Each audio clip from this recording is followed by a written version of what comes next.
नाशिकच्या तरुणाची बॉडी सापडली. 15 दिवस मारेकऱ्याच्या शोधासाठी मोर्चे. आरोपी निघाले. बायको आणि प्रियकर. पत्नीनेच केला. प्रियकर व भावाच्या मदतीने पतीचा खून. निफाडच्या खुनाचा उलगडा. चांदवड तालुक्यातील परसूल परिसरात 22 फेब्रुवारी रोजी नदीपात्रात एका युवकाचा मृतदेह आढळला होता. हा मृतदेह निफाड तालुक्यातील उगाव येथील शादाब रज्जाक तांबोळी वय 30 याचा होता. त्याची कुणीतरी निगरून हत्या करून मृतदेह नदीत टाकल्याचा पोलिसांना संशय होता. अखेर 15 दिवसानंतर पोलिसांनी या घटनेचा उलगडा केला आहे.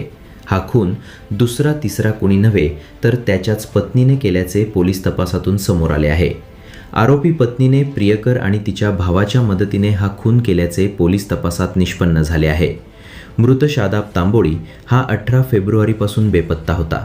22 फेब्रुवारी रोजी परसूल चिंचोली नदीतील पुलाखाली मृतदेह कुजलेल्या अवस्थेत आढळला होता. पोलिसांनी तांत्रिक पुरावे आणि शादाबच्या गेल्या 1 वर्षाच्या पार्श्वभूमीचा अभ्यास केला असता संशयाची सुई त्याची पत्नी मुस्कान शादाब तांबोळी हिच्याकडे वळली. मुस्कानचे मनमाड येथील ऋषभ मनोज वर्मा वय 23 याच्याशी प्रेमसंबंध होते. या प्रेमसंबंधात पती शादाब अडथळा ठरत असल्याने मुस्कानने त्याला कायमचे वाटेतून हटवण्याचा कट रचला. यात तिने आपला भाऊ शाहरुख शेख आणि त्याच्या मित्रांची मदत घेतली. संशयितांनी शादाबला संपवण्यासाठी अतिशय नियोजनबद्ध योजना आखली होती. सोन्याच्या दागिन्यांचा मोठा व्यवहार करायचा आहे असे आमिष दाखवून त्याला मनमाड मालेगाव रोडवरील एका बंद पडलेल्या पोल्ट्री फार्मवर नेण्यात आले. तिथे शादाबची निगरून हत्या करण्यात आली.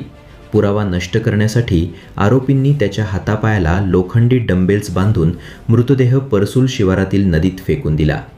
शादाब बेपत्ता झाल्यापासून त्याच्या मित्रपरिवाराने आणि गावकऱ्यांनी शादाबचा शोध घ्या अशी मोहीम सोशल मीडियावर राबवली होती.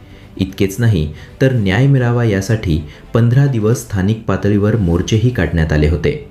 या सर्व काळात मुस्कानने केवळ बनाव केला होता. मात्र पोलिसांनी स्थानिक गुन्हे शाखेच्या मदतीने तिचं बिंग फुटले.